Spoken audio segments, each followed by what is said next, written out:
Morning. So good morning to all of you.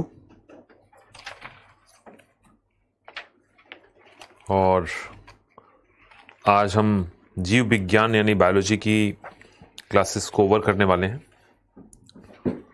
Last topic बचा हुआ है थोड़े ही समय का, लगभग 40-45 मिनट, और उसके बाद हम आगे बढ़ जाएंगे।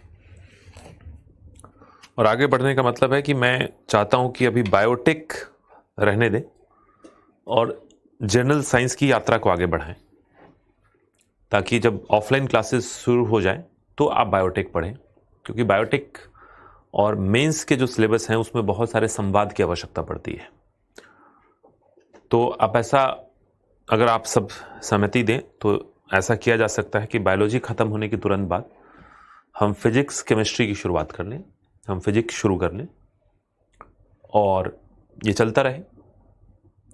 और फिर जैसे ही ऑफलाइन खुलेगा तो फिजिक्स को एक पड़ाव पे ले जाएंगे, वहाँ पे रोक देंगे, तो फिर वापस से बायोटेक, नैनोटेक, रोबोटिक्स वाली पोर्शन को कर लेंगे। यानी इसमें कोई दिक्कत है भी नहीं। कई जगहों पे पहले सारे के सारे जनरल साइंस ख़त्म किए जाते हैं, फिर जो है उसमें आपके मेंस के टॉपिक शुरू किए जाते हैं, है ना। तो चलिए, आप सब में से बहुत सारे लोगों ने कहा कि ठीक है, ऐसे भी सही रहेगा, और मुझे भी लगता है, तो कुछ बातों को मुझ पर भी रहने दीजिए। मैं चाहता हूं कि ऑफलाइन क्लास में हम मेंस के टॉपिक बढ़िया से पढ़ें, है ना। तो आज जो टॉपिक हम डिस्कस करने वाले हैं, बायोलॉजी का अंतिम टॉपिक, वो है प्लांट डाइवर्सिटी, यानी कि प्लांट की जो वर्गीकरण और विविधता है, हम उसकी बात करेंगे। तो प्लांट, जैसे हमने एनिमल की बात की थी, और एनिमल की बात में हमने कहा था कि पूरे एनिमल किंगडम को 10 फाइलम में, राइट, 10 फाइलम में हम इसको विभाजित करते हैं, जिसका नाम था protozoa, porifera, coelenterata, platyhelminthes, aschelminthes, annelida, arthropoda, mollusca, echinodermata और कॉर्डेटा। वैसे ही देखा जाए तो प्लांट डाइवर्सिटी में 5 डिवीजन है। वहां पे फाइलम भी कह सकते हैं, डिवीजन भी कह सकते हैं, और उन डिवीजन का नाम है, यानी कि पूरे प्लांट के जितने भी स्वरूप हैं पादपों के, उसके 5 डिवीजन निकाले गए हैं, और उस 5 डिवीजन का नाम ये है: Thallophyta, bryophyta, pteridophyta, gymnosperm, angiosperm. तो 5 डिवीजन्स हैं, है ना। इसी डिवीजन को हमने फाइलम कहा था। बस याद रखिएगा कि फाइलम शब्द का प्रयोग ज्यादातर हम एनिमल किंगडम के लिए करते हैं, प्लांट किंगडम में हम इसको कह देते हैं डिवीजन, है ना। तो प्लांट किंगडम में क्या कहते हैं हम? इसको डिवीजन कहते हैं, राइट। तो लिखें, पहला पॉइंट लिखिए,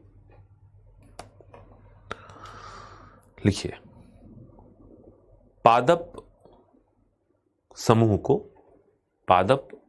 को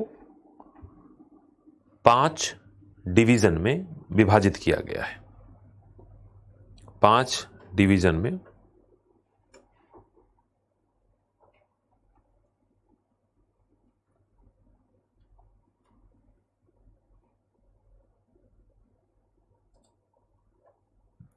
विभाजित किया गया है।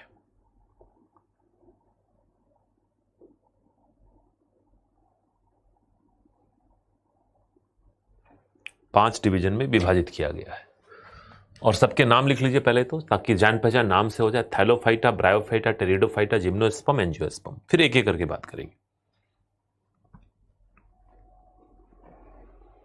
सो थैलोफाइटा, ब्रायोफाइटा,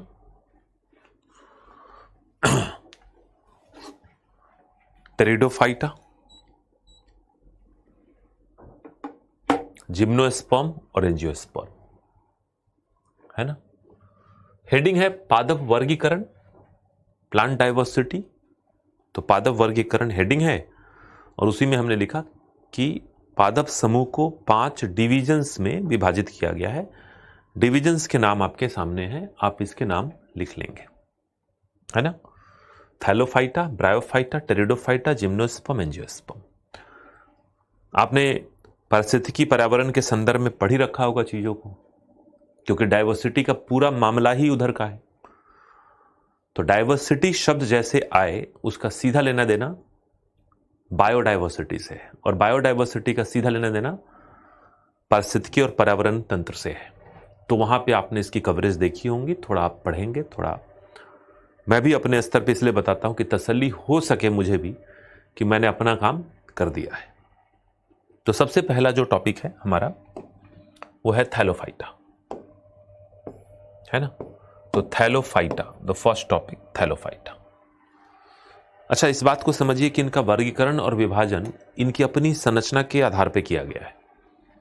थैलोफाइटा ऐसे पादप समूह हैं जिनमें अलगी और फंजाई आते हैं। ये देखिए, अलगी है और ये फंजाई है। ये वही फंजाई है जो हमारे ब्रेड पे या अनाजों पे फफूंदी के रूप में उगता है, या मशरूम भी फंजाई ही है। अब अलगी हो और फंजाई हो, उसमें एक बात देखेंगे कि उसमें ना तो कोई रूट होगा, न ही लीव्स होंगे, न स्टेम होंगे, यानी कि एक सामान्य पादप की संरचना तो बिल्कुल ही नहीं होती। तो सवाल है कि जब रूट, लीफ, स्टेम नहीं है तो फिर उनके बॉडी को क्या कहते हैं? तो उनके बॉडी को कहते हैं थैलस। ये जो संरचना है ये क्या है? ये संरचना थैलस है, और ये भी संरचना थैलस है। ये थैलस संरचनाएं हैं। So we can not term it like root, stem and leave, all we can say is thallus. हम थैलस कह सकते हैं, है ना। और इस बात का पता आपको है ही कि अलगी की जो सेल वॉल होती है सेलुलोज की बनी होती है, और फंजाई का सेल वॉल काइटिन का बना होता है, राइट। तो लिख लीजिए एक पॉइंट, लिखिए थैलोफाइटा, और लिखिए इस समूह में शैवाल एवं कवक आते हैं। इस समूह में शैवाल एवं कवक आते हैं। इस समूह में शैवाल एवं कवक आते हैं,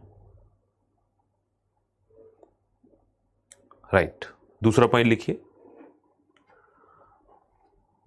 इनमें जड़, पत्ते और तने जैसी संरचनाएं अनुपस्थित होती हैं। जड़, पत्ते एवं तने जैसी संरचनाएं अनुपस्थित होती हैं।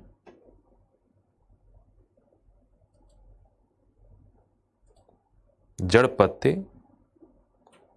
एवं तने जैसी संरचनाएं अनुपस्थित होती हैं,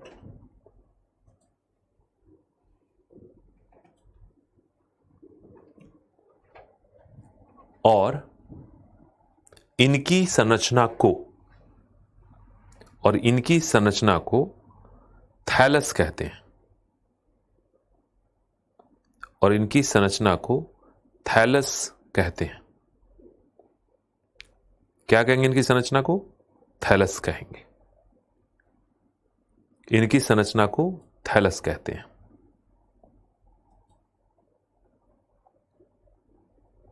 राइट। आगे लिखिए, आगे एक पॉइंट लिखिए, शैवालों का प्रयोग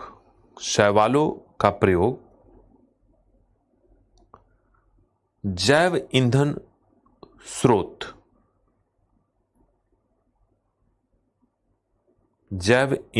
स्रोत यानी कि बायोफ्यूल सोर्स और पोषण विकल्प के रूप में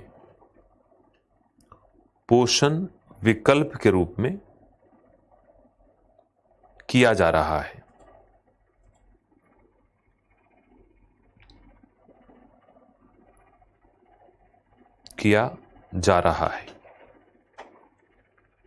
है ना।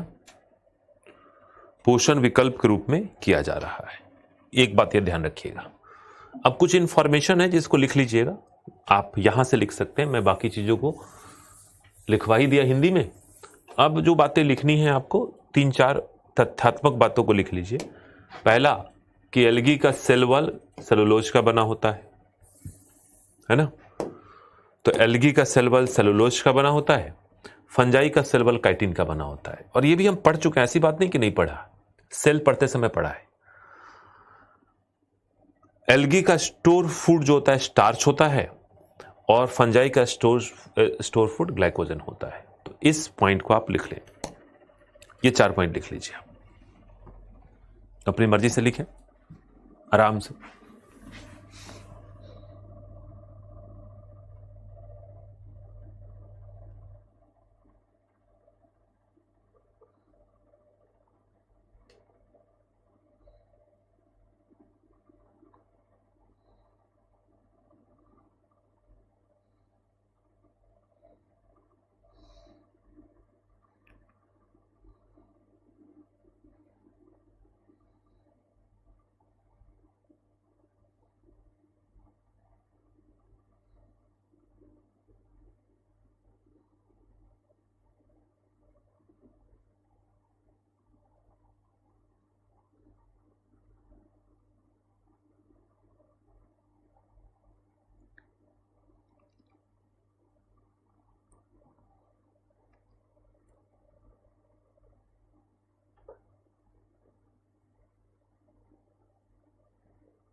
और लिखने के बाद मुझे बता दें। हाँ, ग्लाइकोजन में स्पेलिंग मिस्टेक है, ठीक कर लीजिएगा।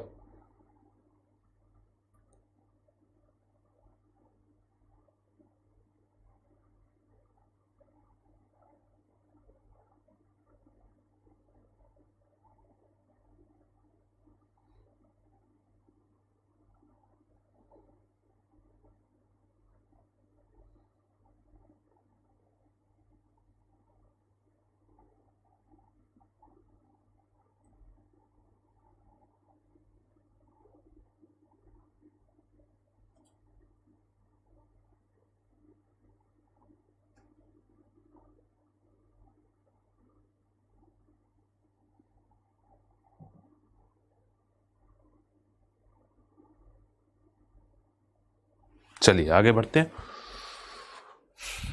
Let's move ahead, right. अब देखिए, जो नेक्स्ट टॉपिक है हमारा वो है ब्रायोफाइटा, है ना, या फिर एल्गी के बारे में कुछ और बातों को देखते हैं। जो बातें आपको पता है, तो एल्गी ऑटोट्रॉपिक होता है, प्रकाश संश्लेषण करता है, जल जहां है वहीं पाया जाता है। और एल्गी अलग अलग प्रकार के हो सकते हैं, red algae, green algae, brown algae, ये अलग अलग हो सकते हैं। सिमिलरली फंजाई जो होते हैं वो मृतोपजीवी होते हैं, पैरासिटिक होते हैं या सिम्बायोटिक हो सकते हैं। और बड़े ही इंपॉर्टेंट है क्योंकि ये रिसाइकलिंग ऑफ फूड करते हैं और कई जगह पे दवा के रूप में ये काम में आते हैं। कई दवाएं इससे मिलती है, जैसे पेनिसिलिन नामक फंजाई से मिलता है। साथ ही साथ ये रोग के लिए उत्तरदायी भी है। तो एक पॉइंट लिख लीजिए कि कवकों से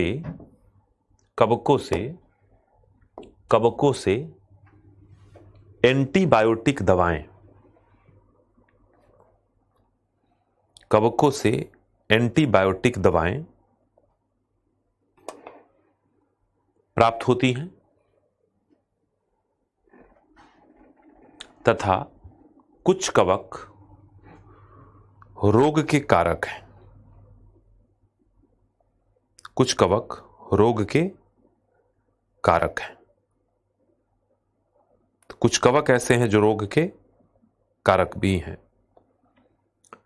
तो फंजाई की स्टेटस बड़ी यूनिक है। इनको हमने किंगडम के रूप में भी 5वां स्थान दे रखा है। लेकिन जब अब सामान्य भाषा में बात करते हैं कि प्लांट और एनिमल है, तो उस प्लांट और एनिमल के संदर्भ में हम कह देते हैं कि प्लांट है और एनिमल है, ठीक है, लेकिन प्लांट और एनिमल के संदर्भ में हम कह देते हैं कि प्लांट एनिमल तो ठीक है ही, लेकिन जब हम सिर्फ प्लांट और एनिमल की बात करेंगे तो फंजाई को प्लांट में डाल के पढ़ लेंगे।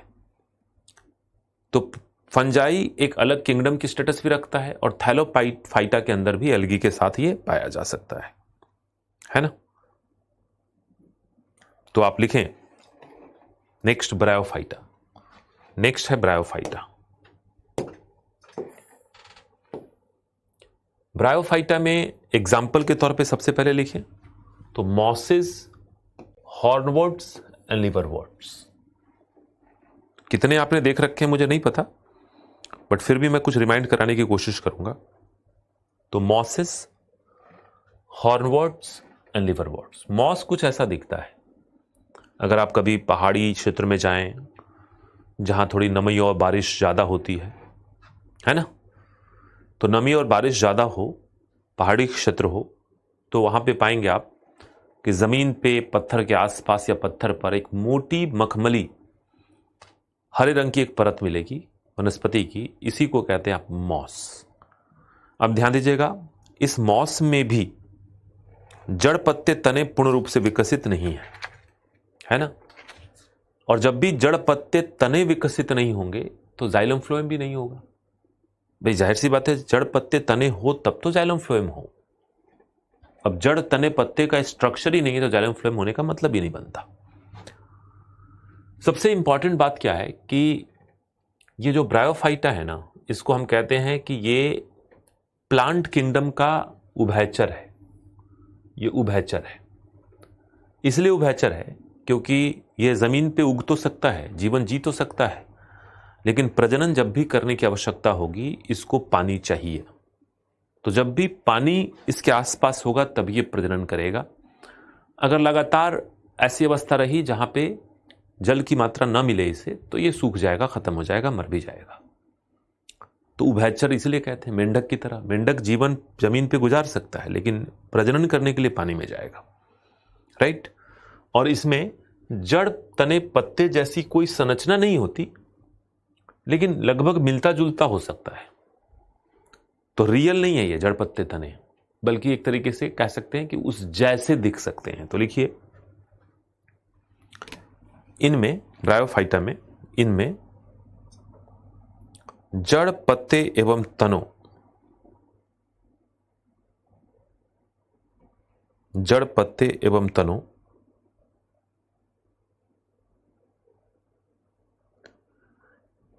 की विकसित संरचना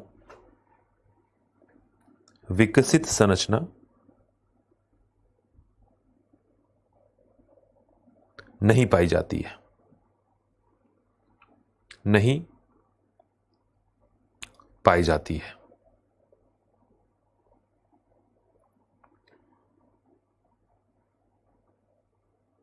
नहीं पाई जाती है ना।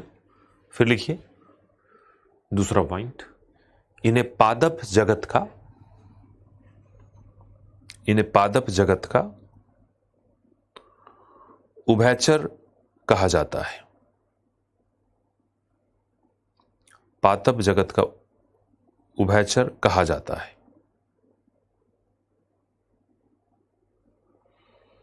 क्योंकि इनके प्रजनन के लिए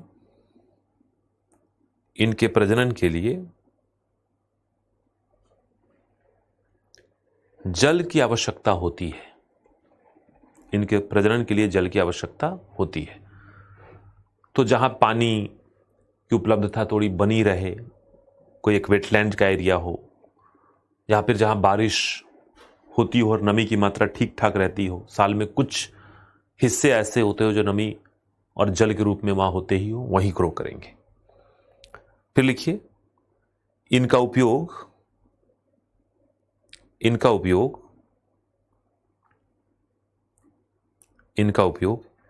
ईंधन, एंटीसेप्टिक दवाओं इनका उपयोग ईंधन एवं एंटीसेप्टिक दवाओं, संक्रमण रोकने की दवाओं के रूप में किया जाता है, के रूप में किया जाता है ना। एक और बात ध्यान रखेंगे कि जो आपने इन्वायरमेंट में पढ़ा होगा इकोलॉजिकल सक्सेशन, इकोलॉजिकल सक्सेशन को हिंदी में पारिस्थितिकीय अनुक्रमण कहते हैं। और इकोलॉजिकल सक्सेशन का मतलब होता है कि कैसे किसी इकोसिस्टम का निर्माण हुआ है, कैसे जहां पे कुछ भी नहीं था वहां पे जंगल कैसे उगे और क्रमिक तौर पे क्या क्या बदलाव हुए, कैसे कैसे कम्युनिटीज वहां पे आई और एक कम्युनिटी को दूसरी बायोलॉजिकल कम्युनिटी ने रिप्लेस किया। शेयर पढ़ा होगा आपने, शेयर। और उसमें जो पायोनियर कम्युनिटी होता है ना, जो सबसे प्रारंभिक अवस्था की कम्युनिटी होता है, उसमें आप लाइकेन को और मॉसेस को पाएंगे। मॉसेस क्या है? ब्रायोफाइटा है। तो लिख सकते हैं पारिस्थितिकीय अनुक्रमण में, पारिस्थितिकीय अनुक्रमण में, पारिस्थितिकीय अनुक्रमण में इनकी महत्वपूर्ण भूमिका है। पारिस्थितिकीय अनुक्रमण में इनकी महत्वपूर्ण भूमिका है ना। तो मॉसेस स्पॉन्ज की तरह होते हैं, काफी अच्छी जल को अवशोषित करने की क्षमता होती है और जहां भी मॉसेस उगेंगे वहां पे अपरदन को, सॉइल इरोजन को कम करने की कोशिश करेंगे। तो लिख सकते हैं एक और पॉइंट, इनमें जल अवशोषण की क्षमता काफी अधिक होती है, जल अवशोषण की क्षमता काफी अधिक होती है।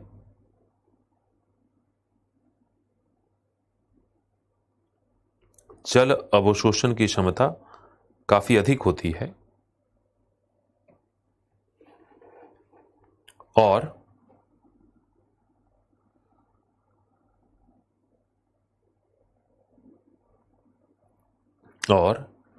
यह सॉइल इरोजन या मृदा अपरदन को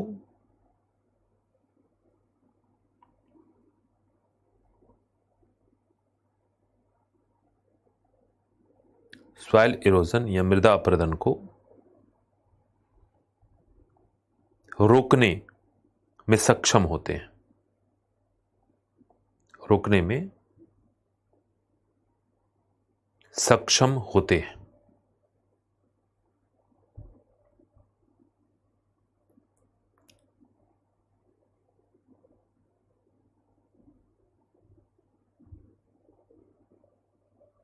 रोकने में सक्षम होते हैं। ठीक है, तो ये इसकी खास बात है और कोई खास बात नहीं है। मॉसेस का हम सामान्य जीवन में बहुत उपयोग नहीं कर पाते। अगर आप इकोलॉजी एनवायरनमेंट में मॉसेस के बारे में बहुत कुछ पढ़ते हैं हम, और थोड़े बहुत दैनिक जीवन में उपयोग कहाँ होता है, तो आप किसी गमले में देखें जहाँ पे मनी प्लांट वगैरह लगाए हुए होते हैं। अगर गमले में हमने लताएं लगा रखी है, लता मतलब जो रनर्स होते हैं वो लगाते हैं मनी प्लांट जैसे, तो एक डंडी नुमा संरचना होती है स्पॉन्ज की। उस स्पॉन्ज की डंडी नुमा संरचना में जो अंदर स्पॉन्ज भरा है वो मॉसेस ही है, उसको मॉसिस्टिक कहते हैं। तो मॉसिस्टिक वही है क्योंकि पानी वानी अवशोषित करके रखेगा, है ना। नेक्स्ट जो टॉपिक है हमारा अगला, वो है टेरिडोफाइटा। अब टेरिडोफाइटा आपने देख रखे होंगे। नॉर्मली टेरिडोफाइटा हम कहाँ देखते हैं, तो वे आप पहाड़ी क्षेत्रों में देख पाएंगे। टेरिडोफाइटा का सबसे सरल एग्जांपल है फर्न्स। ये जो आप देख रहे हैं चित्र, ये फर्न्स का ही है। अगर आप हिमाचल उत्तराखंड कहीं गए हो और अगर सड़क के किनारे किनारे आप देखें चलें, तो आपको ऐसे फर्न्स दिख जाएंगे। फर्न्स की खास बात क्या होती है कि पहली बार आपको विकसित पत्तों की संरचना नजर आएगी, जड़ की संरचना नजर आएगी, और जड़ पत्ते तने अगर मिल गए तो जाइलम फ्लोएम भी इसके अंदर होगा पहली बार। तो ये पूर्ण रूप से स्थलीय पादप हैं जिनको पानी से कोई लेना देना नहीं है। इनको प्रजनन के लिए भी पानी नहीं चाहिए, इनका जीवन भी पानी में नहीं गुजर रहा। स्थल पे ये उगते हैं और जल की आवश्यकताओं को अपने जड़ के द्वारा अवशोषित करके पूरा करते हैं, और जड़ से जल को पादपों तक पहुंचाने के लिए, पत्तों तक पहुंचाने के लिए जाइलम और फ्लोएम की संरचना इनमें बहुत बढ़िया विकसित रूप में पाई जाएगी। तो टेरिडोफाइटा का सबसे पहले तो आप एग्जाम्पल लिखिए, और उसमें एग्जाम्पल है फर्न एंड हॉर्सटेल। हॉर्सटेल घोड़े की पूंछ, हालांकि घोड़े की पूंछ यहां प्लांट का नाम है, तो फर्न और हॉर्सटेल है ना। तो लिखें आप,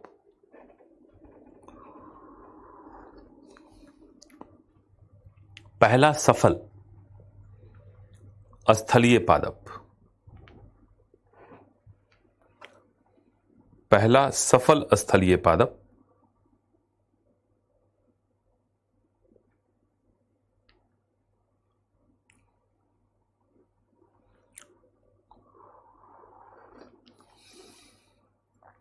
पहला सफल स्थलीय पादप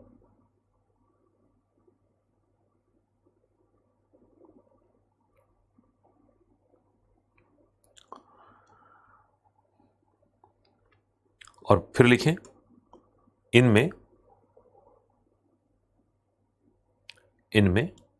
जड़, तने और पत्ते पाए जाते हैं।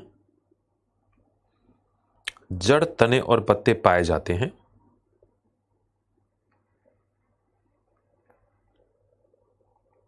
लेकिन फल, फूल और बीज,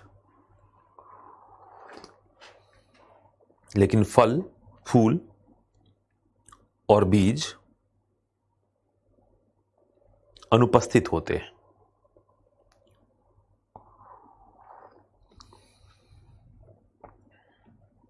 फल, फूल और बीज अनुपस्थित होते हैं।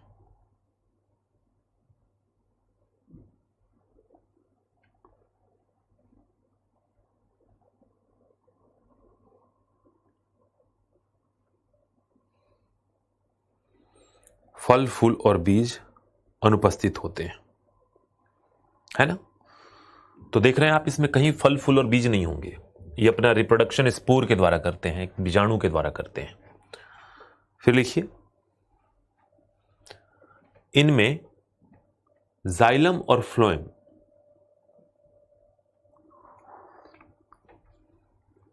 इनमें जाइलम और फ्लोएम पाया जाता है। जाइलम और फ्लोएम पाया जाता है।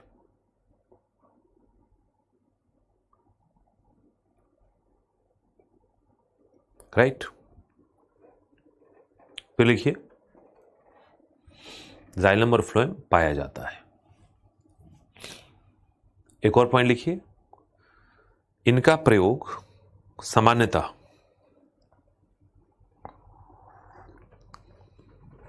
सजावटी पौधे, इनका प्रयोग सामान्यतः सजावटी पौधे,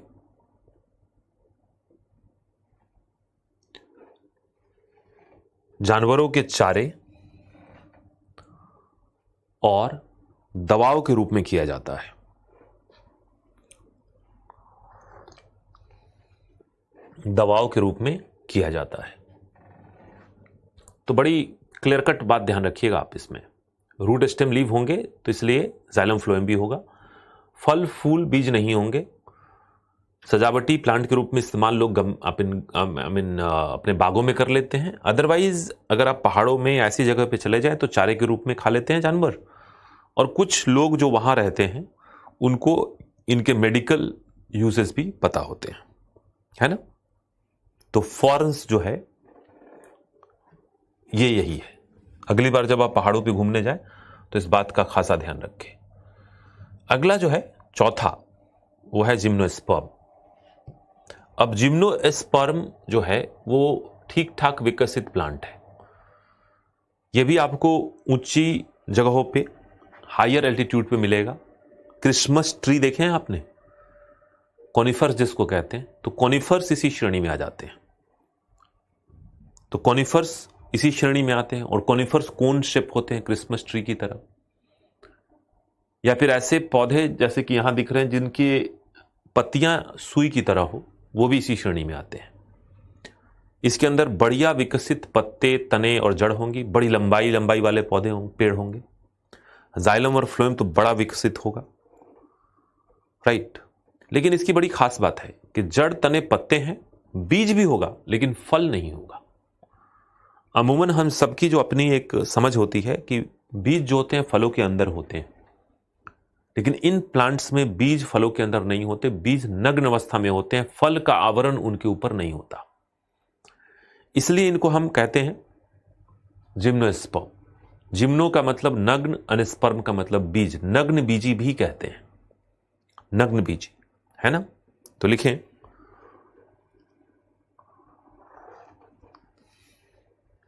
यह विकसित पादप समूह है, यह विकसित पादप समूह है जिसमें जड़, तने, पत्ते, जड़, तने, पत्ते तथा जड़, तने, पत्ते तथा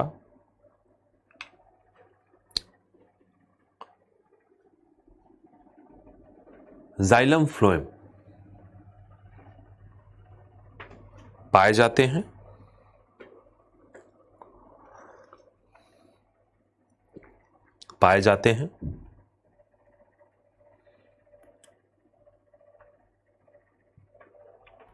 फुल स्टॉप। दूसरा पॉइंट, इनमें बीज उपस्थित होते हैं लेकिन फल अनुपस्थित होता है। बीज उपस्थित होते हैं लेकिन फल अनुपस्थित होता है।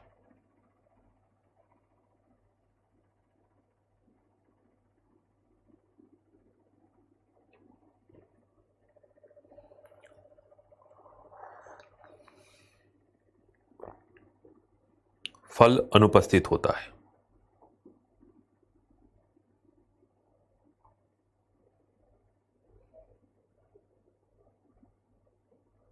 फल अनुपस्थित होता है,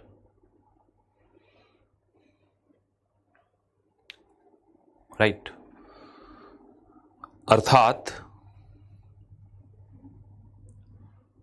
यह नग्न बीजी होते हैं, नग्न बीजी होते हैं, नग्न बीजी होते हैं, है ना। फिर लिखिए, यह सामान्यतः अधिक ऊंचाई और ठंडे क्षेत्रों में उगते हैं।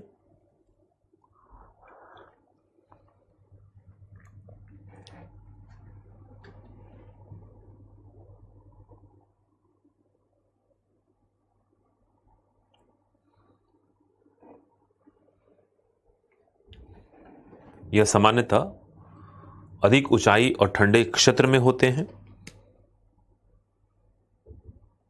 और इनका प्रयोग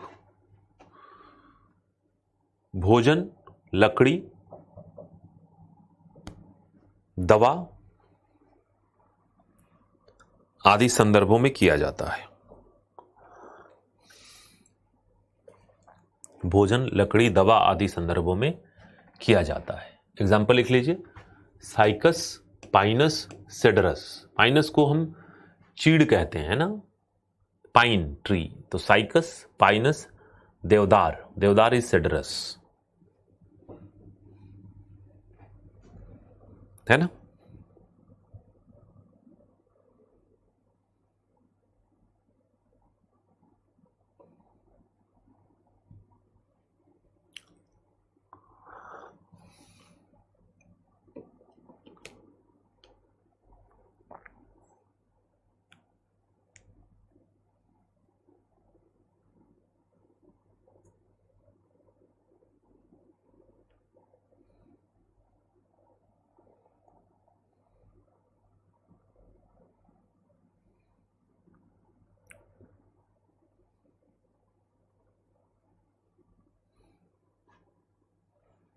क्लियर है। चलिए, तो ये बात आप ध्यान रखिएगा, जिम्नोस्पर्म जब भी जाएं प्रकृति में आप देखें जरूर, आपको इसके बारे में बड़ी जानकारी मिलेगी। अब आती हैं एंजियोस्पर्मिक प्लांट्स। एंजियोस्पर्मिक प्लांट का मतलब हो गया कि वो सारे पेड़ पौधे जो हमारे आसपास आप देख पाते हैं, राइट। ठीक है, जैसे एंजियोस्पर्म का मतलब हो गया आम, लीची, गुलाब और मैरीगोल्ड, ये सब एंजियोस्पर्मिक प्लांट है। एंजियोस्पर्मिक प्लांट की खास बात क्या है कि जड़, तने, पत्ते, जाइलम, फ्लोएम सब होगा, और बीज जो होगा वो फल के अंदर होगा। जैसे आम में बीज आम के अंदर है, सेब में बीज सेब के अंदर है, फल के अंदर है ना। तो लिखिए, विकसित पादप संघ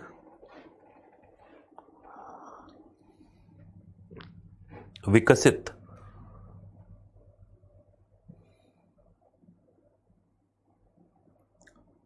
पादप संघ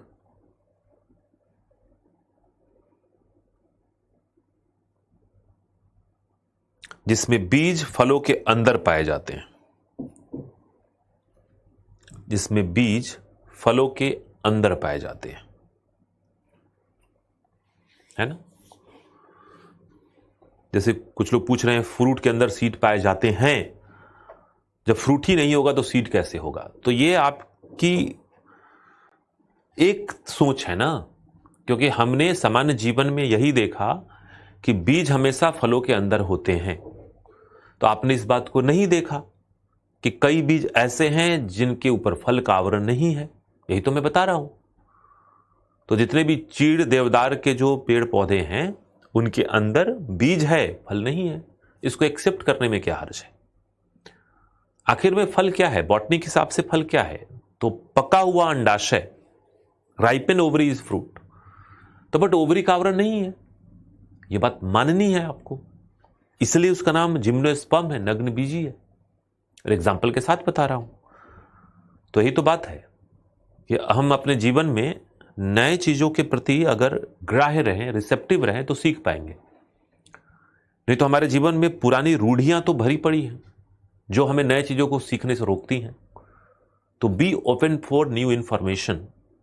जानकारी बड़ी कम है, मेरे पास भी और आपके पास भी बहुत ही कम जानकारी है। हम सबके पास जितनी जानकारी है वो इतना कम है कि वो सुई के नोक के बराबर भी नहीं है।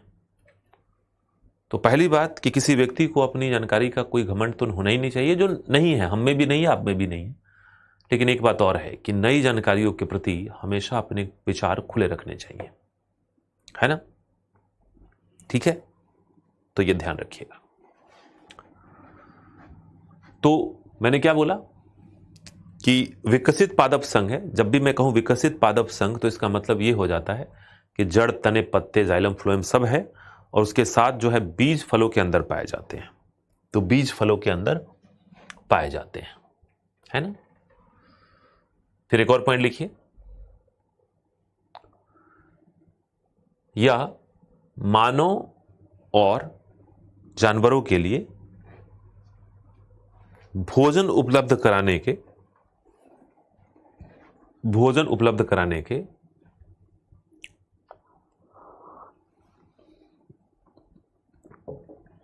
अत्यंत महत्वपूर्ण साधन है।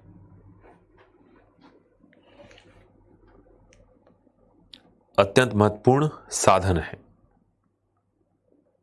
भोजन उपलब्ध कराने के अत्यंत महत्वपूर्ण साधन है। तो ये बहुत ही महत्वपूर्ण साधन है भोजन उपलब्ध कराने के, है ना। तो हम जितने भी चीजों को खाते हैं सामान्य जीवन में, वो सब यही इधर से ही आते हैं, है ना। तो आम, लीची से लेके और चावल, गेहूं तक, राइट, और तमाम तरह के आपके बादाम और काजू और किशमिश तक, ये सब इधर से ही आते हैं। हम जिम्नोस्पर्मिक तौर पे बड़े कम चीजों को खाते हैं, हम ज्यादातर चीजों में एंजियोस्पर्मिक प्लांट प्रोडक्ट खाते हैं। और इसके भी दो प्रकार हैं, है ना। इसके दो प्रकार हैं, तो लिखिए, इसके दो प्रकार हैं। इसके दो प्रकार हैं। और दो प्रकार कौन कौन से, देखिए ध्यान से। इसके दो प्रकार हैं।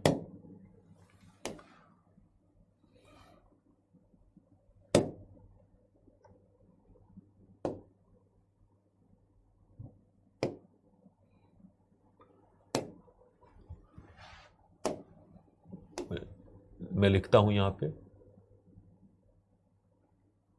इसके दो प्रकार हैं।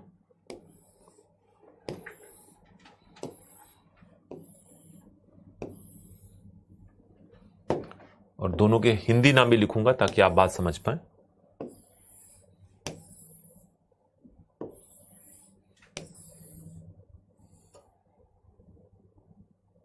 है ना। और हिंदी नाम में सबसे पहले एक बीजपत्री, एक बीजपत्री जिसको मोनोकॉट्स कहते हैं, और द्विबीजपत्री, द्विबीजपत्री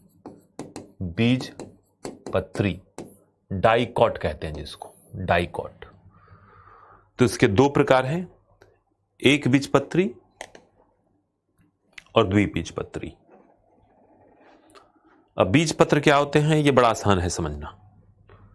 कैसे आसान है? तो अगर आप किसी दाने को, किसी भी बीज को अगर आप तोड़े, मसले, उसको तोड़कर उसके अंदर से जो भी पदार्थ है उसको निकालने की कोशिश करें और उसमें दो भाग निकले तो वो द्विबीजपत्री है। जैसे चना के चने, चना मतलब चना मटर, अगर चना और मटर को उबाल दें या फुला दें पानी में, और पानी में फुलाने के बाद अगर उसको तोड़े तो आपको दो भाग में विभाजित मिलेंगे। ये दो भाग जो निकले उसको बीजपत्र कहते हैं, उसको कोटिलीडॉन्स कहते हैं, और दो है तो डाइकॉट। लेकिन अगर आप मक्के के एक छोटे से दाने को निकालें और उसको मसलें तो मक्के में से एक ही बीजपत्र निकलेगा, तो एक बीजपत्री है। तो एक बीजपत्री और द्विबीजपत्री को पहचानने का तरीका सबसे सरल कौन सा है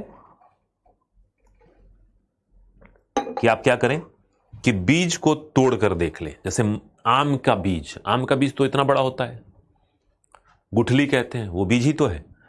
और आम के उस बीज को अगर आप तोड़ें तो अंदर से आप पाएंगे कि दो कोटिलीडॉन्स निकलेंगे, दो बीजपत्र उसमें भी है, तो ये द्विबीजपत्री है। लेकिन अगर चावल को मसल के निकालें तो एक ही दाना निकलता है, तो एक बीजपत्री है। गेहूं में भी एक ही निकलता है, एक बीजपत्री है। मक्के में भी एक ही निकलता है, एक बीजपत्री है। सरसों के दाने को अगर मसल के निकाले तो दो निकलेंगे, हालांकि वो दिखेगा नहीं, बड़ा छोटा है, तो द्विबीजपत्री है। काजू को अगर हम तोड़ें तो दो निकलेंगे, द्विबीजपत्री है। बादाम को तोड़े तो दो निकलते हैं, द्विबीजपत्री है कि नहीं? तो बड़ा आसान है, देख रहे हैं आप। अगर दो में बटा हुआ है, बीच बीच से देख रहे हैं आप, दो में बटा हुआ है, यहां दो में बटा हुआ है, एक भाग ये है और दूसरा भाग ये है, तो द्विबीजपत्री। जबकि यहां पे एक ही भाग है तो एक बीजपत्री। दूसरी बात जो आप पाएंगे कि मान लो बीज नहीं तोड़ पाए तो आप जो है पत्ते देख लीजिए। अगर पत्तों के अंदर बनावट में ऐसी समानांतर रेखाएं हैं, जैसे तेजपत्ते में होता है, जैसे मक्के में होता है, समानांतर रेखाएं हैं जाइलम और फ्लोएम की, जिसको पैरेलल या समानांतर लीफ की संरचना कहते हैं, तो वो मोनोकॉट है। और अगर पत्ते के अंदर इस तरह की संरचना है, रेटिकुलेट नेट लाइक संरचना है, जैसे पीपल के पत्ते में, आम के पत्ते में, तो फिर वो डाइकॉट है। हम फूल भी देख के बता सकते हैं। अगर फूल है और फूल में एक, दो और तीन पत्र हैं तो वो एक बीजपत्री है।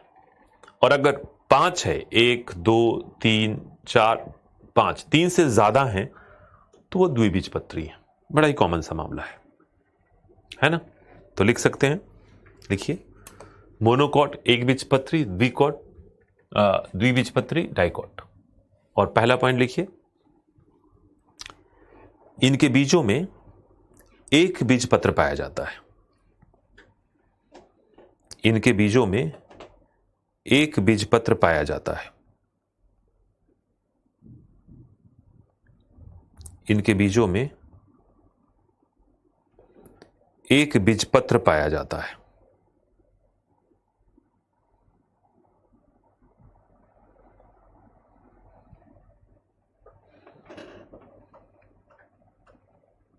इनके बीजों में एक बीजपत्र पाया जाता है ना। और इधर लिखिए, इनके बीजों में दो बीजपत्र पाए जाते हैं। इनके बीजों में दो बीजपत्र पाए जाते हैं।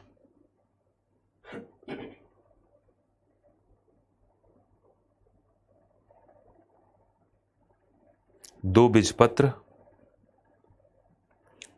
पाए जाते हैं, राइट। फिर एक और पॉइंट लिखिए, मोनोकॉट में दूसरा पॉइंट लिखिए, इनके फूलों में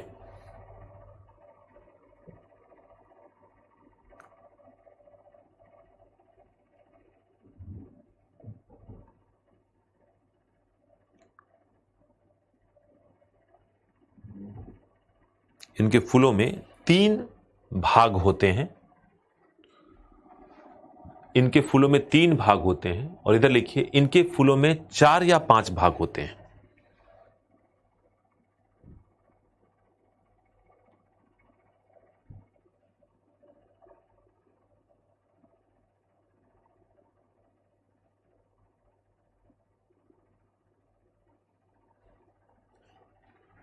चार या 5 भाग होते हैं, है ना। इसे भी पकड़ में आ सकता है। हाँ, पान का पत्ता भी, राइट। और लास्ट पॉइंट लिखिए, मोनोकॉट में इनके पत्तों में समानांतर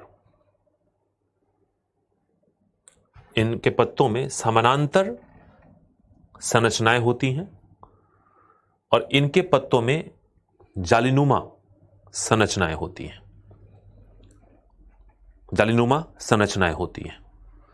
और साथ ही साथ डायग्राम भी बनाने की कोशिश करिए। तो डायग्राम बना लीजिए ताकि याद हो जाए लिखने के बाद।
तो हो गया। अब एग्जाम्पल के तौर पे थोड़ी बातों को समझना है। तो बड़ा ही सिंपल सा आपको एग्जाम्पल में देता हूं ताकि वो आपके एग्जामिनेशन में काम आ जाए। कितना एग्जाम्पल याद रखेंगे आप। तो एक बात ध्यान रखिएगा कि जो अनाज होते हैं ना, एग्जाम्पल के तौर पे देखें तो इसका एग्जाम्पल अनाज है। सीरियल्स, अनाज का मतलब चावल, गेहूं, मक्का, ये अनाजों की श्रेणी में जो भी आएंगे वो मोनोकॉट होंगे। और अगर इधर की बात करें एग्जाम्पल, तो दलहन और तिलहन, जिससे भी तेल निकलता है, और जो दाल होते हैं वो सब द्विबीजपत्री होंगे। आप देख लीजिए, मसूर की दाल 2 बीज, अरहर, चना, राजमा, मूंग, सोयाबीन। तिलहन सोयाबीन कह सकते हैं, तिलहन में आप सरसों कह सकते हैं। तो ये सब द्विबीजपत्री होंगे, है ना। ड्राई फ्रूट्स जो होते हैं उसमें से ज्यादातर, चिलगोजा वगैरह को छोड़ दीजिए, तो काजू हो गया या फिर बादाम हो गया या अखरोट हो गया, ये सब डाइकॉट्स हैं, है ना। तो ये बात ध्यान रखिएगा। तो हो गई बात। हाँ, अपने आसपास साधारण तौर पे अगर आप भारत के अंदर मैदानी क्षेत्र में रहते हैं तो आप पाएंगे कि आप ज्यादातर मामलों में किस चीज को देख पाते हैं? आप ज्यादातर मामलों में एंजियोस्पर्मिक प्लांट को देखते हैं। सबसे विकसित वही है। अगर अभी आप अपने कमरे से बाहर झांकें या अपने कॉलोनी में आ जाएं और आसपास जितने पेड़ पौधे दिख रहे हैं आपको, उसमें से 99.9% चांसेस हैं कि वो सब के सब एंजियोस्पर्मिक है, छोटे से लेकर और बड़े तक। बस एक जगह ध्यान रखनी है कि जिसके पत्तों के अंदर, बस एक बात चलते समय ध्यान रखिएगा कि जिनके पत्ते, जैसे कि आपने देखे होंगे कि जो मक्के के पत्ते होते हैं वो बड़े लंबे लंबे होते हैं, और लंबे लंबे होने के बावजूद भी उसके अंदर ऐसे समानांतर रेखाएं होती हैं। तो जिन पत्तों में समानांतर रेखाएं दिख जाए आप कह दीजिए मोनोकॉट है, और जिन पत्तों में आपको ऐसी संरचनाएं दिख जाएं तो आप कह दीजिए वो डाइकोट है। ऐसे भी कह सकते हैं, राइट। तो चलिए इस बात को यहीं पे खत्म करते हैं और इसी प्लांट क्लासिफिकेशन को एक तरीके से और हम समझते हैं। देखिए ध्यान से। तो जैसे मैंने कहा कि प्लांट में अगर बॉडी पार्ट डिफरेंशिएटेड ना हो,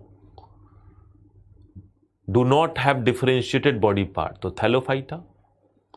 जिसमें बॉडी पार्ट में थोड़ी बहुत डिफरेंशिएशन आ जाए तो उसमें ब्रायोफाइटा आ जाएगा, लेकिन ब्रायोफाइटा में जाइलम फ्लोएम नहीं होगा, वस्कुलर टिश्यू नहीं होंगे। और वस्कुलर टिश्यू आ जाए तो फिर टेरिडोफाइटा, लेकिन बीज नहीं होंगे।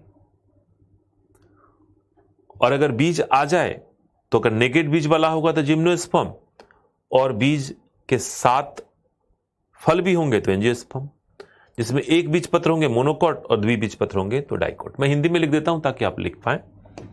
तो इसमें क्या लिख देंगे आप, देखिए ध्यान से, मैं दूसरे रंग से लिख देता हूं। थैलोफाइटा तो जड़, मैं लिख देता हूं यहां पे, देखिए जड़, तना और पत्ते अनुपस्थित है ना, तो थैलोफाइटा। यहां पे देखिए जाइलम फ्लोएम अनुपस्थित तो ब्रायोफाइटा।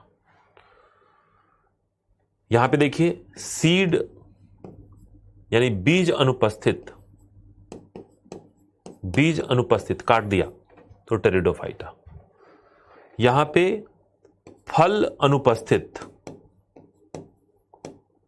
फल अनुपस्थित तो फल नहीं है।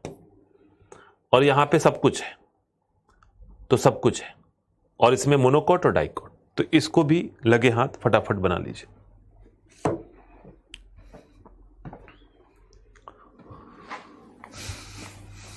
तो बनाइए, फिर आगे बढ़ेंगे।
हो गया?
ओके, चलो, तो ये कहानी हो गई आपकी पूरी।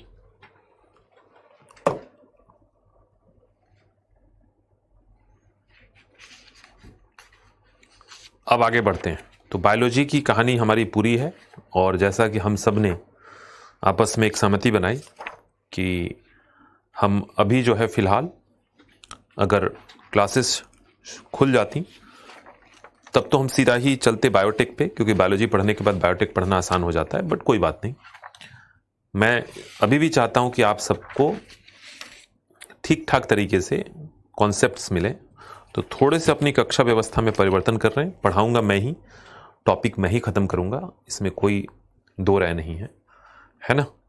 लेकिन थोड़ा आगे पीछे कर सकते हैं, और आगे पीछे करने का मकसद यही है कि हम चीज़ों को थोड़े ठीक ढंग से लेकर चल पाए। तो बायोलॉजी ख़त्म, और बायोलॉजी ख़त्म होने के बाद अब जो शुरुआत होगी आपकी वो होगी फिजिक्स से, है ना। तो फिजिक्स से हम इसकी शुरुआत करेंगे, राइट। हाँ, बायो का टेस्ट मैं करवा दूंगा, डोंट वरी, बायो का टेस्ट करवा देते हैं। तो बायो का एक टेस्ट हम आपको कॉम्प्रिहेंसिव टेस्ट करवा देते हैं, राइट। तो पहली बात कि फिजिक्स और केमिस्ट्री में हम पढ़ाई कैसे करेंगे, इस बात को लेकर एक चर्चा कर ली जाए। तो ध्यान दीजिएगा कि अभी जो फिजिक्स की क्लासेस हम शुरू कर रहे हैं, तो फिजिक्स का जो कवरेज होगा वो बायोलॉजी से थोड़ा सा अलग होगा। फिजिक्स में हम उन बिंदुओं पे ज़्यादा फोकस करेंगे जिन बिंदुओं पर प्रश्न आने की संभावना ज़्यादा है ना।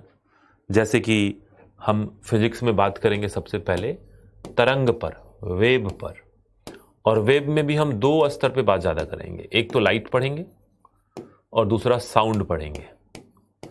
बड़े प्रश्न पूछे जा सकते हैं, बड़े ही इंपॉर्टेंट कॉन्सेप्ट्स हैं, हम इन बात को देखेंगे।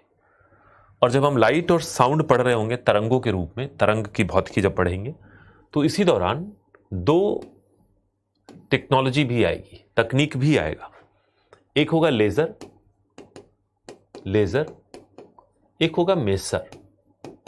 तो लेजर एक इंपॉर्टेंट टेक्नोलॉजी होगी जिसकी हम बात करेंगे, है ना। अब विटामिन के बारे में मैं ही बताऊं, है ना।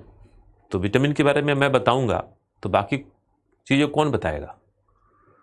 तो विटामिन की एक लिस्ट होती है, उस लिस्ट में विटामिन ए, बी, सी और डी, के ये सब लिखा होता है।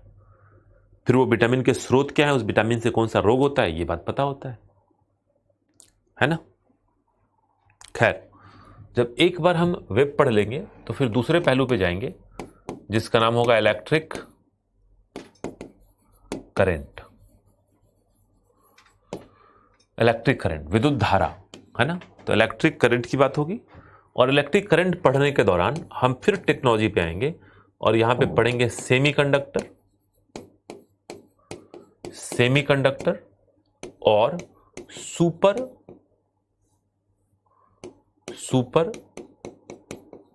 कंडक्टिविटी।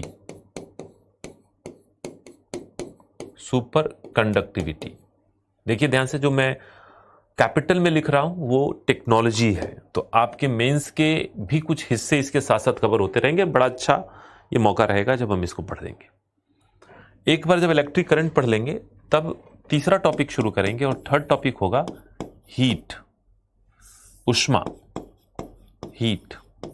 और हीट जब पढ़ लेंगे तो फिर चौथा टॉपिक शुरू करेंगे और वो होगा मैकेनिक्स, यानी कि यांत्रिकी। यांत्रिकी में हम पढ़ते हैं न्यूटन के गति के नियम, गुरुत्वाकर्षण के नियम, सदिश अदिश राशि। तो हम इस 4 बड़े बिंदुओं पे फिजिक्स को कवर करेंगे। ध्यान दीजिएगा, फिजिक्स पढ़ने का जो हमारा तरीका है वो थोड़ा उल्टा है। अगर आपको 9th क्लास याद हो तो 9th क्लास में हमने मैकेनिक्स पढ़ा था, फिर हीट पढ़ा था, फिर उसके बाद हम आगे की तरफ गए थे। यानी 9th से 10th की तरफ हम नीचे से ऊपर की तरफ गए थे, अभी हम ऊपर से नीचे की तरफ आ रहे हैं। इसके पीछे रीजन यही है कि हमें उन बिंदुओं पे ज्यादा फोकस करना है जिन बिंदुओं से प्रश्न आने की संभावना ज्यादा है और जो दैनिक जीवन से जुड़े हुए बिंदु हैं। बिल्कुल वैसे ही जैसे फिजिक्स मैंने बताया, बिल्कुल उसी तर्ज पर हम केमिस्ट्री को भी एक बार मैप कर लेंगे। तो अगर हम केमिस्ट्री की बात करें तो केमिस्ट्री की कवरेज क्या होगी। तो केमिस्ट्री की कवरेज में आप पाएंगे कि हम सबसे पहले जो टॉपिक पढ़ेंगे वो होगा न्यूक्लियर केमिस्ट्री। तो नाभिकीय रसायन की बात करेंगे और नाभिकीय रसायन पढ़ने के क्रम में हम एक टेक्नोलॉजी पढ़ेंगे और वो होगा न्यूक्लियर टेक्नोलॉजी, जिसमें नाभिकीय ऊर्जा की बात करेंगे, है ना। और रेडियो एक्टिविटी, रेडियो धर्मिता, ये 2 तकनीकी बिंदुओं को हम टच करेंगे। और फिर केमिस्ट्री का जो दूसरा खंड होगा उसको कहेंगे एवरीडे केमिस्ट्री, यानी कि हम अपने जीवन में जो सामान्य जीवन में केमिस्ट्री के अलग अलग पहलुओं को देखेंगे। और एवरीडे केमिस्ट्री के अंदर बहुत सारे टॉपिक होंगे, जैसे कि हम एक पढ़ेंगे एसिड, बेसिस एंड सॉल्ट। तो अम्ल, क्षार एवं लवण, हम इसकी बात करेंगे।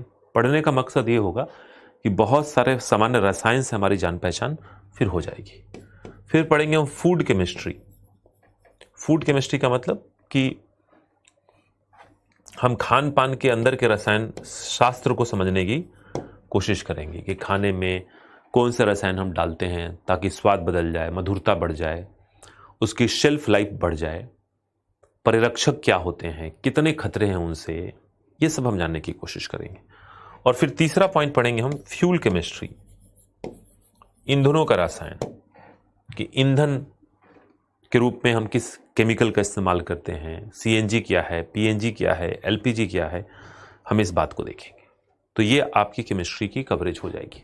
तो फिजिक्स और इधर केमिस्ट्री। बहुत सिंपल है।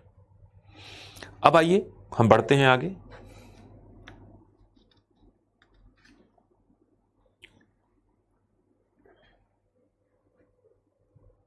विटामिन्स वगैरह आपको नोट में मिल जाएंगे, तो आपको जो प्रिंटेड नोट्स मिले हैं उसमें जाइए, पोषण चैप्टर को निकालिए, विटामिन्स मिल जाएंगे, है ना।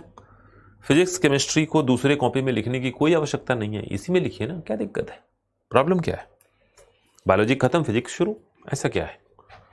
कॉपी भर गई है तो बदल लीजिए, है ना।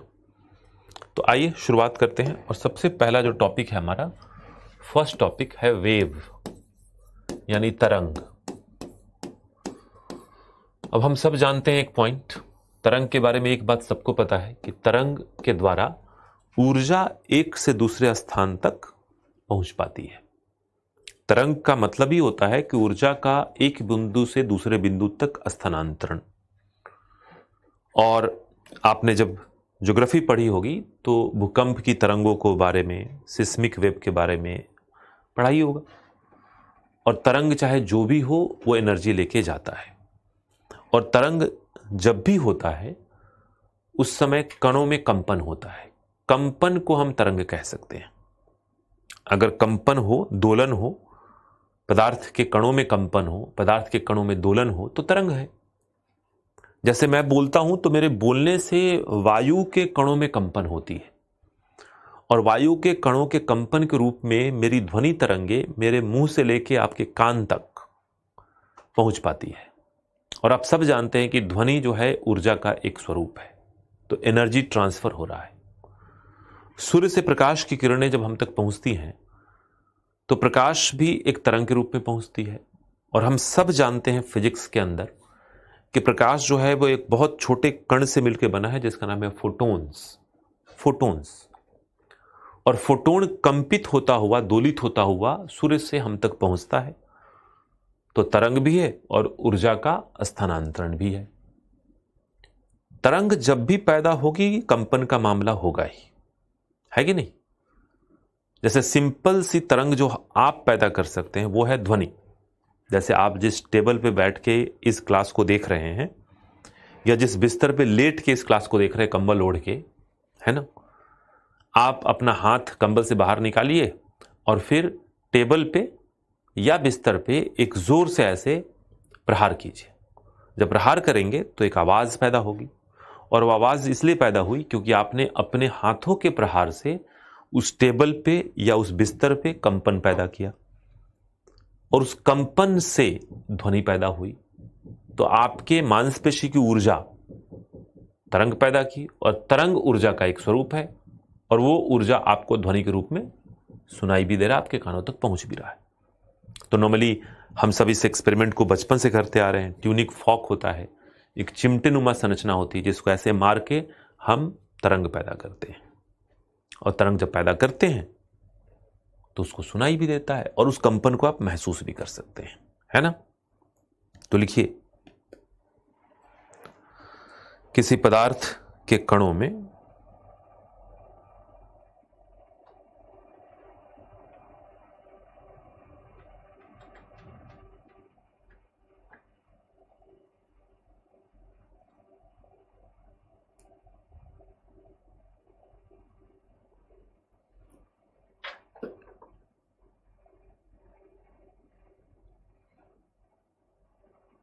किसी पदार्थ के कणों में कंपन या दोलन से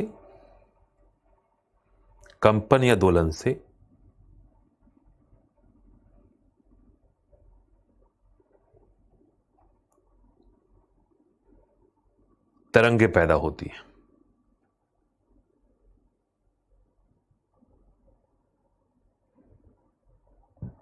कंपन या दोलन से तरंगे पैदा होती हैं। कंपन या दोलन से तरंगे पैदा होती हैं। इन तरंगों के द्वारा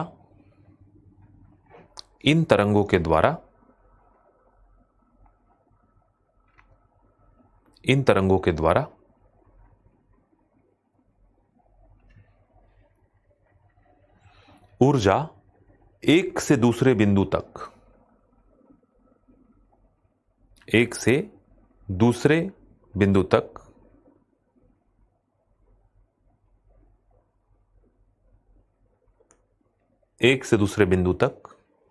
स्थानांतरित होता है। एक से दूसरे बिंदु तक स्थानांतरित होता है ना? तो ये ध्यान रखिएगा। राइट। अब इसी में से कोई पूछ रहे हैं कि सर आपको कैसे पता कि हम ऐसे क्लास कर रहे हैं, यानी कि बिस्तर पे लेट के और कंबल ओढ़ के। तो आपको बता दूं कि हमारे पास जो है यहाँ पे, खासकर मेरे पास, चूँकि मैं आईटी एंड कम्युनिकेशन भी पढ़ाता हूँ, तो यहाँ पे एक टेक्नोलॉजी है जिसको मैं यहाँ पे इस्तेमाल करता हूँ, और उस टेक्नोलॉजी के द्वारा मैं आपके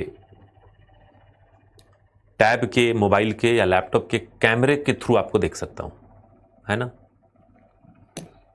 अब देखो, कई लोग एकदम चौंक गए कि अरे ऐसा कुछ नहीं है ना? तो ऐसा कुछ भी नहीं है, मैं नहीं देख पा रहा हूं आपको, ऐसा मत समझिए कि आपकी प्राइवेसी में कोई दखल अंदाजी होगी। ऐसी कोई तकनीक हमारे पास नहीं है, मैं मजाक कर रहा था। तो सदमे में मत आइए। तो पता कैसे चल गया? इसलिए पता चल गया क्योंकि मैं भी कभी स्टूडेंट था। हालांकि जब मैं स्टूडेंट था तब ये व्यवस्था ऑनलाइन वाली थी नहीं, लेकिन किताब पढ़ने के समय कई बार होता था कि किताब पढ़ना शुरू किया टेबल से, तो टेबल कुर्सी पे बैठ के किताब पढ़ना शुरू किया। तो पहले किताब टेबल पे होता था, हम कुर्सी पे होते थे। फिर कुछ समय बाद क्या करते थे, किताब को उठा के गोद में रख लेते थे और पैर फेंक देते थे। कहां पे? टेबल पे। तो अब टेबल पे पैर है, किताब गोद में है और लगभग अधलेटा होके पढ़ रहे हैं। और फिर कुछ समय बाद किताब के साथ उठकर बिस्तर पे आ जाते थे और बिस्तर पे तकिया टिकाकर और फिर तकिए के बल के सहारे लगभग आधा लेटे हुए अवस्था में पढ़ते थे। और आधा लेटे हुए अवस्था में पढ़ते पढ़ते कब पूरा लेट जाते थे ये पता ही नहीं चलता था। और लेटते लेटते फिर ऐसा होता था कि किताब जो है वो चेहरे पे आ गिरा और बस किताब जो था वो निद्रा में सहायक हो जाता था, क्योंकि आंखों को वो बंद कर देता था, है ना?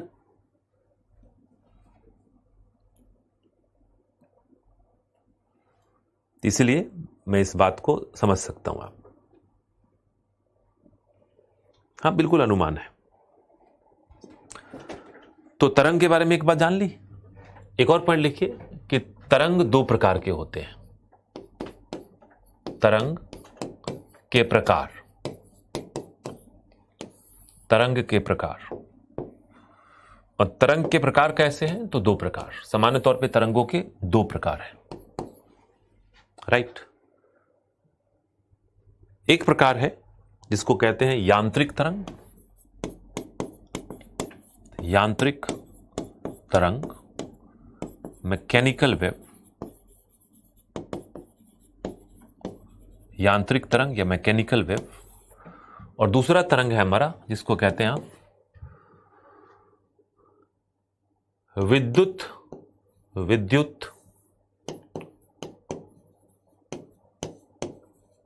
चुंबकीय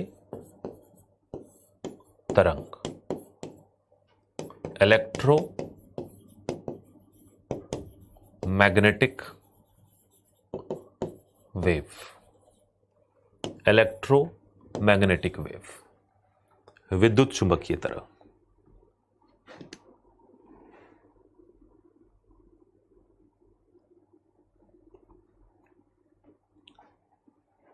राइट।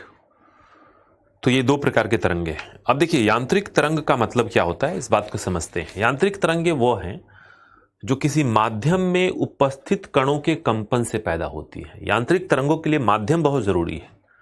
अब माध्यम चाहे ठोस हो या द्रव हो या गैस हो, लेकिन माध्यम हो। और विद्युत चुंबकीय तरंग वह है जो किसी विद्युत चुंबकीय क्षेत्र में, इलेक्ट्रोमैग्नेटिक फील्ड में आवेश के, यानी चार्ज के दोलन से पैदा होता है। चार्ज मतलब आवेश, विद्युत चुंबकीय है। तो ध्यान दीजिएगा, माध्यम में कणों के कंपन से यांत्रिक तरंग, और विद्युत चुंबकीय क्षेत्र में आवेशों के कंपन से विद्युत चुंबकीय तरंग। जैसे अगर हम सूर्य की बात करें तो सूर्य जो है, हम कहते हैं सूर्य आग का धधकता गोला है। बेसिकली सूर्य जो है पूरा का पूरा एक इलेक्ट्रोमैग्नेटिक स्फीयर है, राइट। और इलेक्ट्रोमैग्नेटिक स्फीयर होने के कारण उसके अंदर बहुत सारे आवेशित कण हैं, और आवेशित कण जब कंपित होते हैं तो वहां से प्रकाश के रूप में तरंग निकलती है। तो जहां से भी प्रकाश की तरंगें निकल रही है, वो प्रकाश की तरंग का स्रोत जो है वो विद्युत चुंबकीय क्षेत्र है। अब आप कहेंगे कि ठीक है, यांत्रिक माध्यम तो समझ में आ ही गया। जैसे मैंने कहा टेबल पे हाथ मारो, तो टेबल क्या है? ठोस है। उस पे हाथ मारा तो टेबल के कणों की कंपन पैदा कर दी, और टेबल के कणों के कंपन से जो भी तरंगें पैदा हुई, जो ध्वनि तरंग है बेसिकली, वो आपकी यांत्रिक तरंग है। लेकिन आपके कमरे में या तो ट्यूबलाइट लगी होगी, या फिर सीएफएल लगा होगा, या एलईडी लगी होगी, या हो सकता है बल्ब लगा हो, तो प्रकाश की तरंगें वहीं से आ रही हैं। तो ये ट्यूबलाइट, सीएफएल, एलईडी या बल्ब, इसके अंदर जो फिलामेंट है या इसके अंदर का जो तकनीकी पहलू है, वो विद्युत चुंबकीय क्षेत्र का निर्माण कर रहा है, और उस विद्युत चुंबकीय क्षेत्र में आवेशों का दोलन हो रहा है, जिससे प्रकाश रूपी किरणें बाहर आ रही हैं, है कि नहीं? तो ये बात भी ध्यान रखिएगा। तो विद्युत चुंबकीय क्षेत्र का निर्माण हम आवेशों के तकनीक के प्रयोग से करते हैं, और आवेश उससे निकलकर बाहर आते हैं। तो लिखिए यांत्रिक तरंग के बारे में।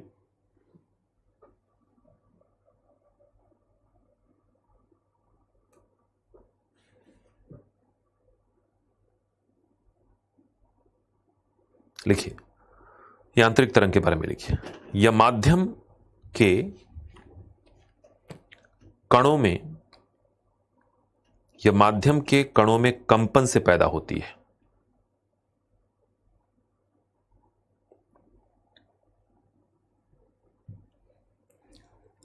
यह माध्यम के कणों में कंपन से पैदा होती है, और इसके गमन के लिए माध्यम की आवश्यकता होती है, और इसके गमन के लिए माध्यम की आवश्यकता होती है। यह निर्वात में गमन नहीं कर सकता। दूसरा पॉइंट लिखिएगा इसी में, यह निर्वात में गमन नहीं कर सकता।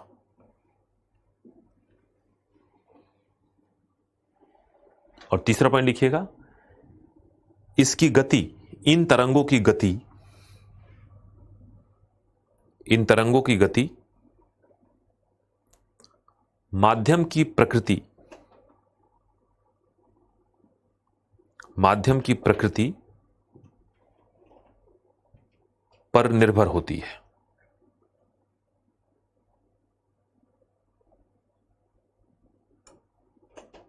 माध्यम की प्रकृति पर निर्भर होती है।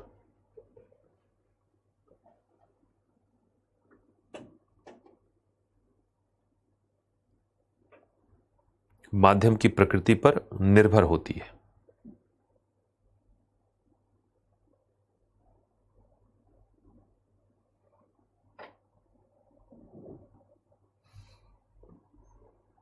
माध्यम की प्रकृति पर निर्भर होती है।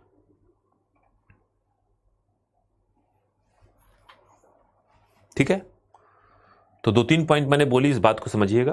पहला मैंने कहा यह माध्यम के कणों में कंपन से पैदा होती है, इसके गमन के लिए माध्यम की आवश्यकता होती है, निर्वात से गमन नहीं कर सकता, और इनकी गति कितनी होगी यह माध्यम की प्रकृति पर निर्भर करती है। एग्जाम्पल लिखिए, एक एग्जाम्पल लिख सकते हैं, और वह है ध्वनि तरंग। ध्वनि तरंग है ना, ध्वनि तरंग। आगे लिखें विद्युत चुंबकीय तरंग, विद्युत चुंबकीय तरंग, और लिखिए किसी विद्युत चुंबकीय क्षेत्र में, किसी विद्युत चुंबकीय क्षेत्र में, किसी विद्युत चुंबकीय क्षेत्र में आवेशों के दोलन, आवेशों के दोलन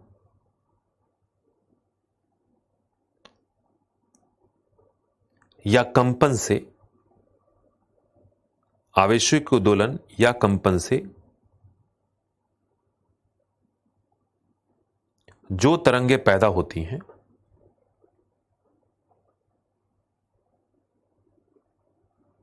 जो तरंगे पैदा होती हैं, जो तरंगे पैदा होती हैं उसे विद्युत चुंबकीय तरंग कहते हैं, उससे विद्युत चुंबकीय तरंग कहते हैं। फिर लिखिए,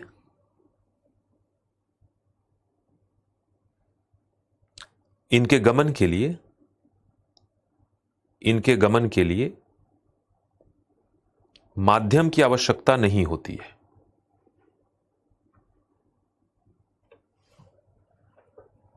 इनके गमन के लिए माध्यम की आवश्यकता नहीं होती है।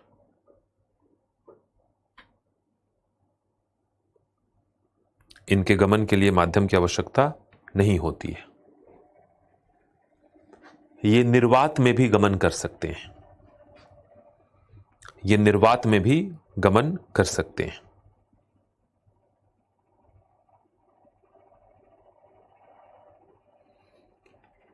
ये निर्वात में भी गमन कर सकते हैं। एक और पॉइंट लिखिए, निर्वात में इनकी गति,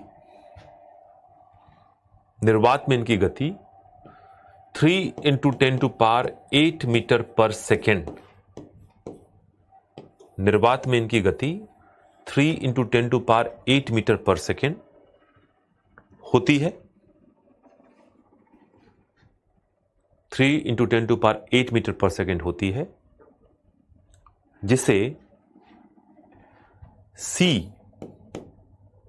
C कहा जाता है। तो C कहते हैं इसको, C, इस वैल्यू को हम C कहते हैं, ये फिक्स्ड वैल्यू है। तो प्रकाश की गति निर्वात में कितनी होगी? 3 × 10⁸ मीटर पर सेकेंड, यानी 3 लाख किलोमीटर प्रति सेकेंड, राइट। और ध्यान दीजिएगा इस बात को कि एग्जाम्पल के तौर पे इस पे अगर हम बात करें तो प्रकाश बहुत बढ़िया एग्जाम्पल है। और प्रकाश जब सूर्य से पृथ्वी तक पहुंचती है तो अपने यात्रा में 2 प्रकार से हम तक पहुंच रही होती है। तो सूर्य से पृथ्वी के वायुमंडल तक निर्वात से गुजर रहा होता है, और उस दौरान इसकी गति होती है 3 लाख किलोमीटर प्रति सेकेंड। और फिर वायुमंडल में जब प्रवेश करता है तो वायुमंडल के माध्यम से होकर गुजरता है।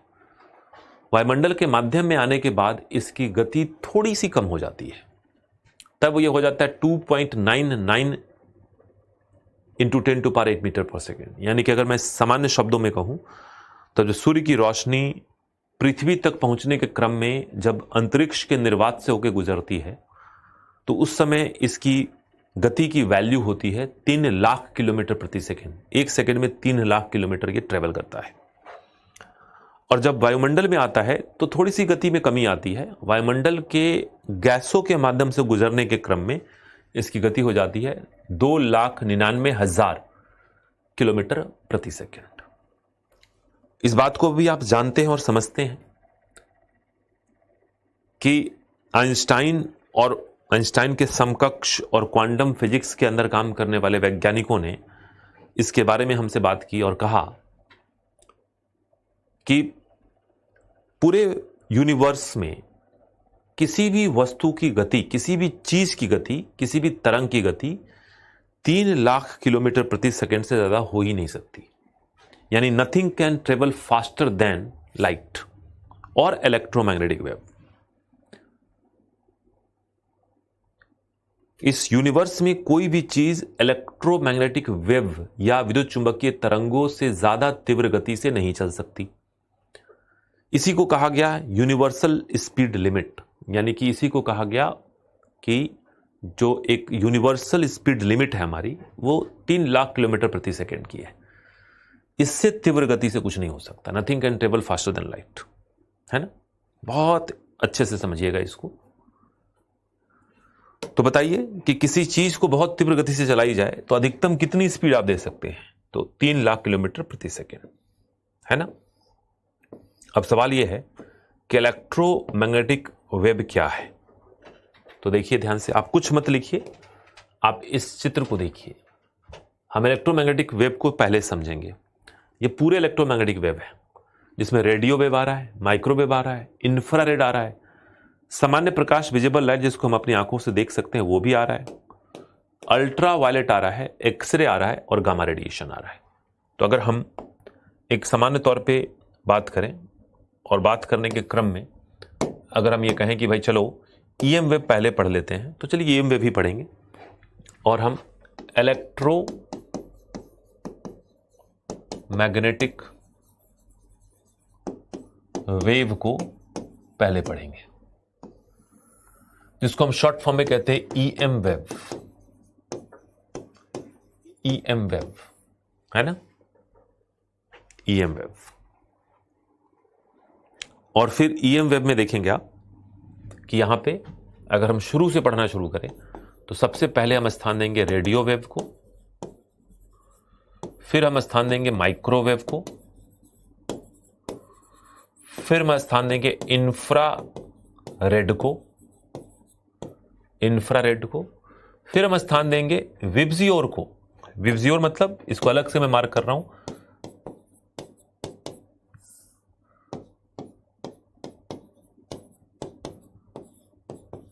विब्जियोर का मतलब सामान्य प्रकाश जिसको हम और आप देख पाते हैं, यह विब्जियोर है। उल्टा लिखा, ऐसे ही लिखते हैं विब्जियोर, 7 रंगों वाली प्रणाली, है ना।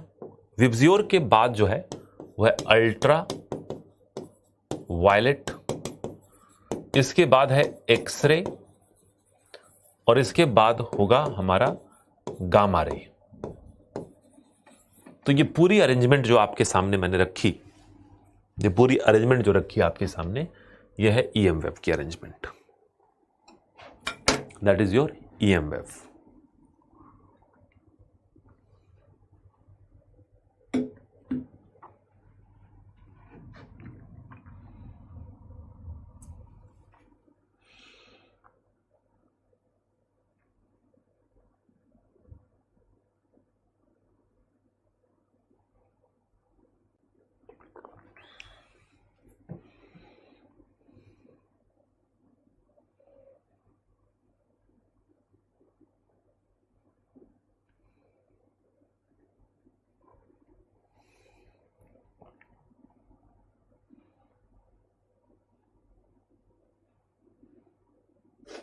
राइट, तो लिखिए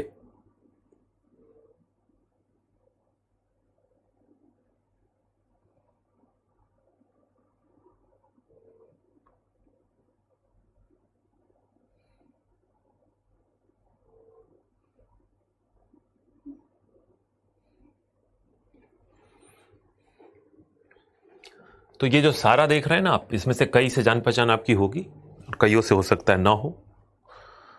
आगे चल के हम इसके ऊपर अच्छे से चर्चा करेंगे।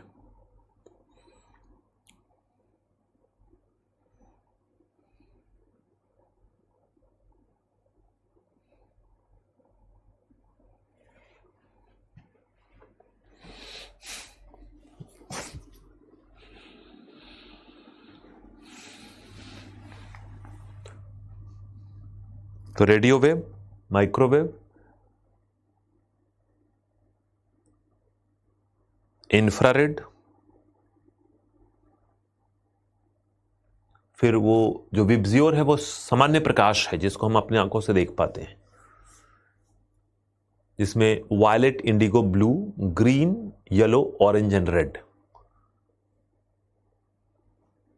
फिर ultraviolet, x-ray and gamma rays. आपको याद भी इसी क्रम में रखना है, ध्यान दीजिएगा। याद रखना बड़ा आसान है।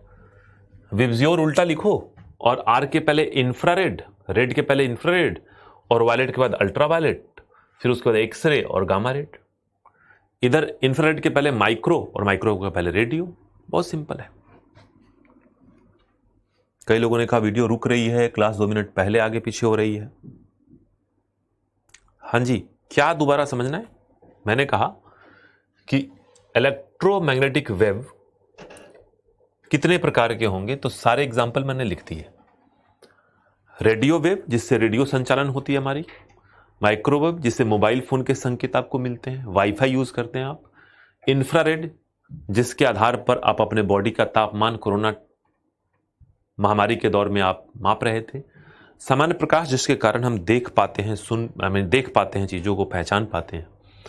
अल्ट्रावायलेट, जिसका प्रयोग हम सामान्य तौर पे हॉस्पिटल्स में करते हैं, सैनिटाइजेशन के लिए करते हैं, जीवाणु रोगाणु को मारने के लिए करते हैं, जल के शोधन और जल को साफ रखने के लिए करते हैं। और एक्सरे, जिसका प्रयोग हम शरीर के आंतरिक संरचनाओं के अध्ययन के लिए करते हैं, हड्डी बड़ी टूटती है तो इसका इस्तेमाल करते हैं। एयरपोर्ट्स और मेट्रो स्टेशन पे एक्सरे से हम वस्तु की जांच पड़ताल करते हैं। और गामा रेडिएशन का मतलब सिंपल है कि गामा रेडिएशन जो है वो हमारा बहुत खतरनाक रेडिएशन है, जिसके बारे में हम चर्चा करेंगे, उसकी भी उपयोगिता है। अच्छा, ऐप क्रैश का नोटिफिकेशन आ गया था, कोई बात नहीं, चलिए। तो प्रॉब्लम्स थोड़ी ज़्यादा हो रही हैं, इतना ही तक मैं छोड़ देता हूं, फिर एक काम करता हूं, और क्योंकि आगे मुझे समझाने के लिए फिर समय भी चाहिए, और थोड़ी सी गले के अंदर समस्या भी है, और थोड़ी समस्या ऐप के क्रैश होने की भी आप लोगों ने रिपोर्ट की है। तो 10 मिनट पहले छोड़ रहा हूं, और